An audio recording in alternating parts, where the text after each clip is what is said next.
Why bearish on gold? I mean, you would think that with the kind of slow demise, it seems, of the cryptocurrencies and all these new regulations, they're being slapped around with it. Gold, platinum, white metals should be discovering sort of a new renaissance.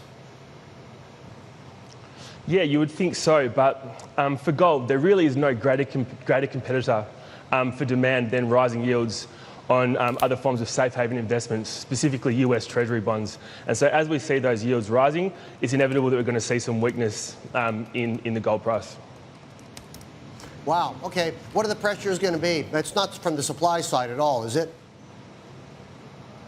Well, that's interesting you bring that up, because in actual fact, our data is actually showing a significant and sustained contraction in global gold supply from 2018 onwards. So we really see 2018 as the peak of the market, and that's really been brought about as from a number of years of underspend on exploration by companies through the market contraction from 2011 to 2015. The focus was really on balance sheet consolidation, and that's really coming home to roost now, in that these companies are actually struggling to replenish their ore sources, and overall mine lives are decreasing and production will be decreasing from 2018 onwards. So it's expected that that could potentially provide some upside for the gold market in the coming years.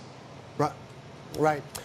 Is the source of buying of gold different than it used to be? But gold, all my years growing up when I was young, in my 20s and 30s, even into my 40s and 50s, I was always told, always keep 5% or so, son, tucked away, somewhere in the back, just in case all hell breaks loose. At least you can take it. If you become a refugee and run with it or something like that, it's redeemable in most economies. I was always told that 5% was some sort of magic when it came to gold. Is that the old-fashioned way? Was that a 70s or 80s kind of a thinking that kind of went away and I didn't notice, or does that still persist? No, I think there's still some relevance to that, and absolutely, gold still does certainly maintain that status as a safe haven investment. It really does sort of even out the peaks and the troughs of the wider market. So what you're talking about there is absolutely still relevant today.